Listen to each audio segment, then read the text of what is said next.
1 Kings chapter 13. The man of God from Judah. By the word of the Lord, a man of God came from Judah to Bethel. As Jeroboam was standing by the altar to make an offering, he cried out against the altar by the word of the Lord, O altar, altar, this is what the Lord says. A son named Josiah will be born to the house of David. On you he will sacrifice the priests on the high places, who now make offerings here, and human bones will be burned on you. That same day the man of God gave a sign. This is the sign the Lord has declared. The altar will be split apart, and the ashes on it will be poured out.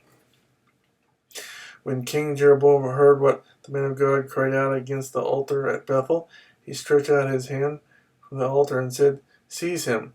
But the hand he stretched out toward the man shriveled up, so that he could not pull it back. Also the altar was split apart, and its ashes poured out, according to the sign given by the man of God, by the word of the Lord. Then the king said to the man of God, Intercede with the Lord your God, and pray for me, that my hand may be restored. So the man of God interceded with the Lord, and the king's hand was restored and became as it was before. The king said to the man of God, Come home with me and have something to eat, and I will give you a gift. But the man of God answered the king, Even if you were to give me half your possessions, I would not go with you, nor would I eat bread or drink water here. For I was commanded by the word of the Lord, You must not eat bread or drink water, or return by the way you came. So he took another road, and did not return by the way he had come to Bethel. Now there was a certain old prophet living in Bethel, whose sons came and told him all that the man of God had done there that day. They also told their father what he had said to the king. Their father asked them, Which way did he go? And his sons showed him which road the man of God from Judah had taken. So he said to his sons, Saddle the donkey for me. And when they had saddled the donkey for him, he mounted it and rode after the man of God. He found him sitting under an oak tree and asked, Are you the man of God who came from Judah? I am, he replied. So the prophet said to him, Come home with me and eat.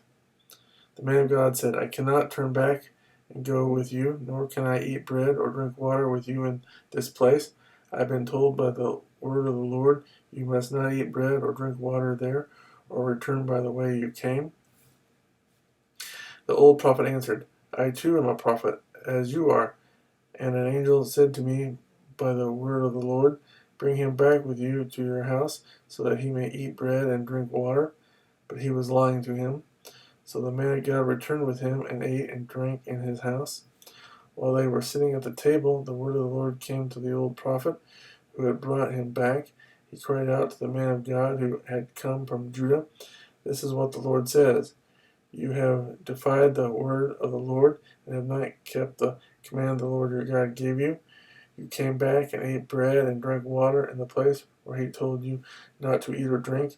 Therefore your body will not be buried in the tomb of your fathers. When the man of God had finished eating and drinking, the prophet who had brought him back saddled his donkey for him.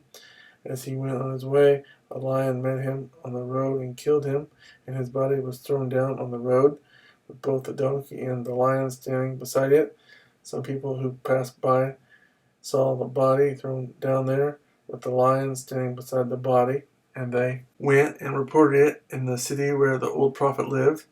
When the prophet who had brought him back from his journey heard of it, he said, It is the man of God who defied the word of the Lord. The Lord has given him over to the lion, which has mauled him and killed him, as the word of the Lord had warned him. The prophet said to his sons, Saddle the donkey for me, and they did so. Then he went out and found the body thrown down on the road, with the donkey and the lion standing beside it. The lion had neither eaten the body nor mauled the donkey. So the prophet picked up the body of the man of God, laid it on the donkey, and brought it back to his own city to mourn for him and bury him. Then he laid the body in his own tomb, and they mourned over him and said, "O my brother." After burying him, he said to his sons, "When I die, bury me in the grave where the man of God is buried. Lay my bones beside his bones, for the message he declared by the word of the Lord against the altar in Bethel and against all the shrines on the high places in the towns of Samaria will certainly come true. Even after this, Jeroboam did not change his evil ways, but once more appointed priests for the high places from all sorts of people. Anyone who wanted to become a priest, he consecrated for the high places. This was the sin of the house of Jeroboam that led to its downfall and to its destruction from the face of the earth.